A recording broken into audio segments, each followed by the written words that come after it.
Good morning. Happy Thursday. It's almost Friday. It's a glorious day. We're having a heat wave. Oh, we're having a heat wave. It's all the way up to 31. I'll take it. I will take it. Not gonna complain about it. Not gonna say it's cold at 31 degrees. Nope, not me. Nope. Anyway, I don't match worth a toot today.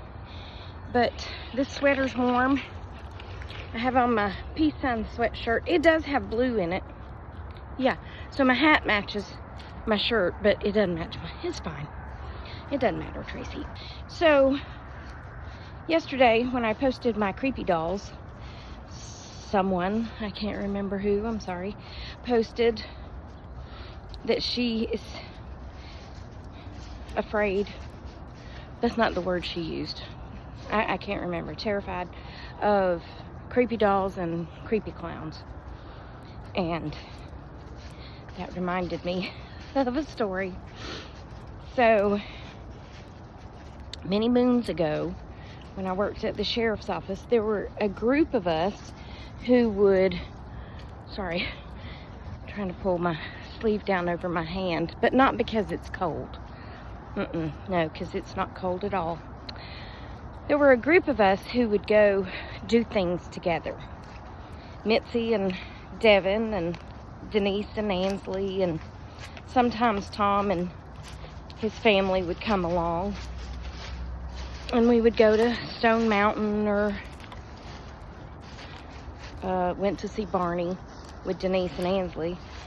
And let's see, there were lots of things we did. I can't remember them all right now.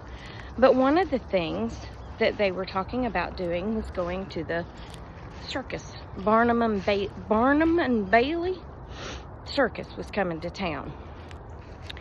So we were all talking about going and buying our tickets and all that stuff. And Denise came in and she said, "Well, Tracy, you don't have to go with us to the circus." I said, "Okay. Why?"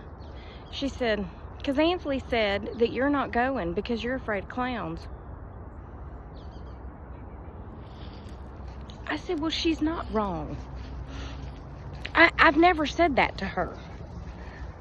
But she's not wrong because they do kind of freak me out. And look, a friend of mine, her dad was a clown for the Shriners. I'm sure he was perfectly fine. She loved him, you know, but I don't know. They kind of freak me out some, probably because I've seen them in movies and such, and they're not always good people in movies. I don't know what it is, and I get the creepy doll thing too. Although, I do have some creepy dolls. My mom was a collector of dolls. She didn't have a lot. She didn't have, like, you know, cases and cases of dolls. But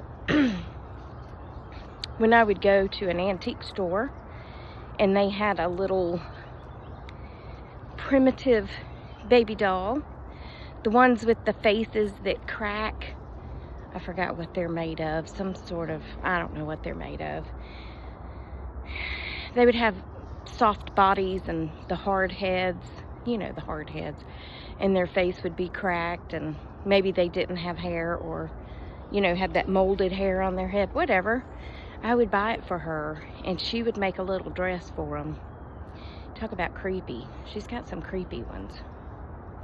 They're all still on the bed at my dad's. Nobody has grabbed them. And sometimes I think about getting them, but I'm like, what am I going to do with them?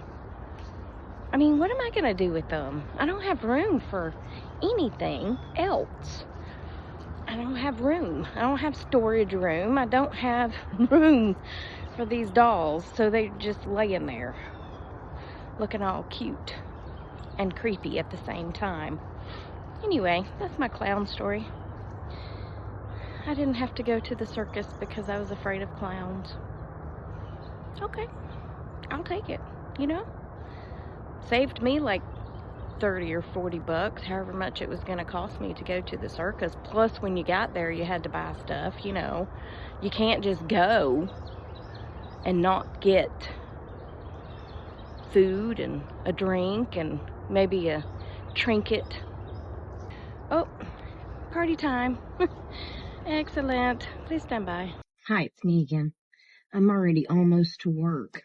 Remember the conversation I had about the scammers?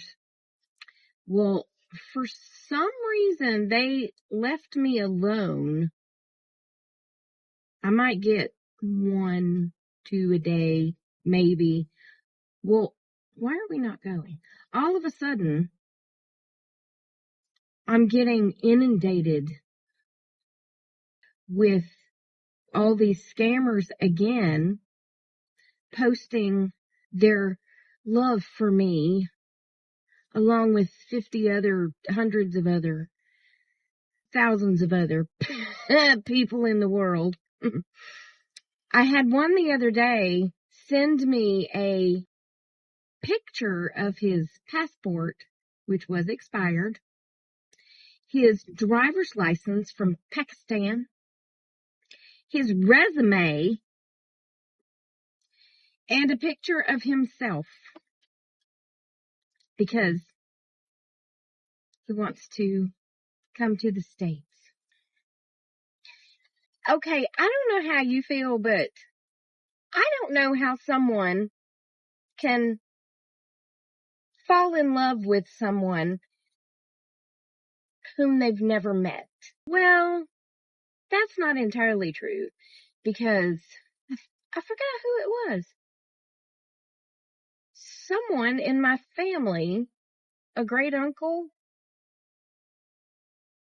was writing someone when he was in the war, and I think he came home and married her. I'm going to have to ask my dad about that, because for some reason that's ringing a bell. But even in that instance, you're talking one-on-one to each other. But these people who come in the comments and say, I love you, baby, marry me. I even had one say, hire me to be your driver. Sir, I don't know if you're aware, but I don't make the kind of money that you think I make to hire a driver. First of all, I mean, I'm driving a Hyundai here, okay? It's not like I'm driving a top-of-the-line Lexus or Mercedes or something, for Pete's sake. I'm driving a Hyundai, which is nice, don't get me wrong. I'm very thankful for my Hyundai. I love my Hyundai. But I don't make enough money to pay a driver, okay? I think you have to make a whole lot more. And second of all, as you can clearly see, I can drive myself. But ladies, all they want is money to come to the States. That's all they want. And sometimes they don't even want to come to the States. They just want your money. Yeah. I've heard so many stories about people who these people have asked them to send them money to help them get to the States. And guess what? They never came. But the person, I guess, is so desperate for love that they sent them the money. Don't do that. Don't send anybody money. Except me. I'm just kidding. Don't send me money. Make people work for their money. I'm going to start sounding like Lester. These people need to have jobs and work for their money and quit sitting around asking people to send them money. I have blocked hundreds of these people this week. This week, I have blocked hundreds, and they just keep coming. I don't get it. I do not get it. I'm not going to marry you. They don't watch my videos, so it doesn't matter. They don't watch the videos. All they do is post these stupid memes in the comments. I love you, baby. Marry me, baby. Mommy, you are beautiful. Boy, if you call me mommy one more time, call me mommy and see what happens.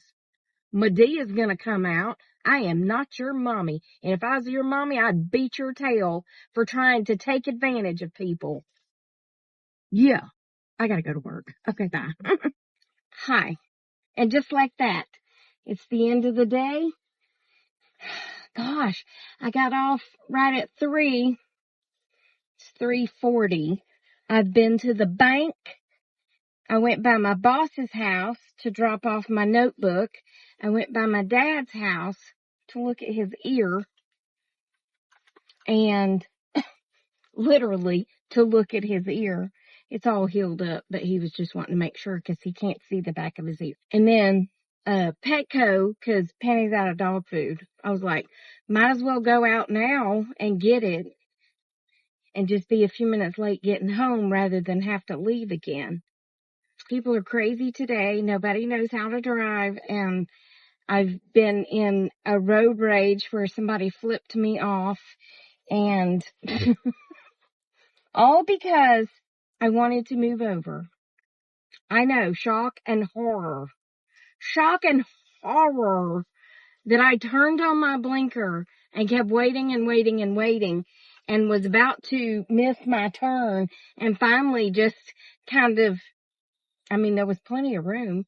My thing wasn't beeping saying that I was about to hit him, but I just kind of sped up a little bit and moved over and he flipped me off and I'm like, you know what, dude?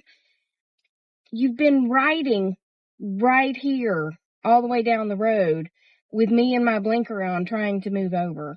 So whatever. Oh, I don't like people. Oh, and then I get to Petco and this lady gets her baby out of the car, puts it in the stroller and leaves the stroller parked right in the middle of a parking space while she's digging in the back of her car for something.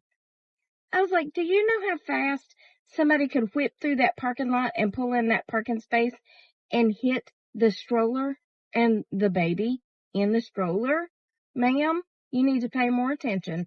Anyway, but I just saw a story that reminded me of a story, a jail story. This story was a roommate, someone had stabbed their roommate and cut off part of her finger. That must have hurt. But that reminded me of a story. One time, many, many years ago, I was working in admin and I was doing open records. And what that means is when an attorney or someone similar to an attorney would send in a request for documents or whatever, then I would have to, fill out all the paperwork and do the release to them. Well, this person had been arrested. It was for domestic violence, aggravated assault.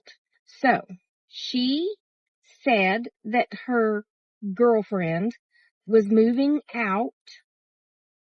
I guess they had broken up and she was moving out and she wanted to take the FryDaddy, and the person who came to jail grabbed the FryDaddy and took off running to the bedroom and slammed the door so that girlfriend couldn't take it. Well, girlfriend came and started banging on the door and saying, just give me the FryDaddy and nobody gets hurt. I don't really know what she was saying, but that's what I would imagine she was saying. And the person in the bedroom was going, I'm not giving you the FryDaddy, it's mine. And a fight ensued, and the person on the outside kept doing whatever to get into the room. I guess she got part of the door open. Part of the door. She got the door partially open. And so the person in the room with the FryDaddy pulled out a knife. And she started stabbing and cutting her. So the person on the outside didn't give up on the FryDaddy just because a knife was involved. Nay. She wanted that FryDaddy. So then the person on the inside with the knife ended up stabbing her.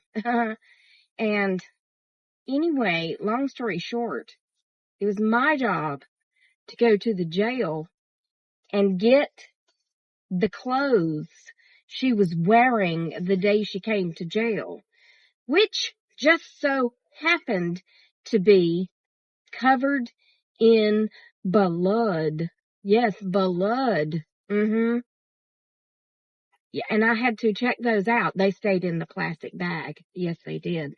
But I had to check those out of her property and do the whole paperwork thing, chain of evidence, chain of custody, chain of evidence. I think it's called chain of evidence. I don't know. I don't remember. I've been gone too long.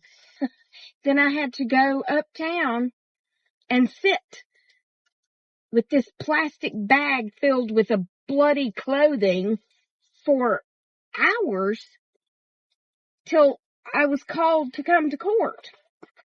And after sitting there for hours, we were all dismissed because she pled guilty after all that, and I never got to go say my spiel in court, and I had to drive all the way back out to the jail to give him the clothes again. But yes, she stabbed someone over a FryDaddy. It's not that important. You can buy a new one. I'm at home. I'll be back. Okay, hi. Now I'm home, and I'm about to take Penelope for a walk. But I just wanted to come back and say bye to you. See you tomorrow on the next Tracy Tries. Hit that like button. Hit that love button. Hit that laugh button. Hit some kind of button or comment. I'd appreciate you. And remember that I love you and Jesus loves you, and I hope he's coming back soon, because people be crazy. For real, crazy, crazy. And I will talk to you tomorrow. I've already said that. Okay, goodbye. Penny, say goodbye. Goodbye. That's what she said. Goodbye.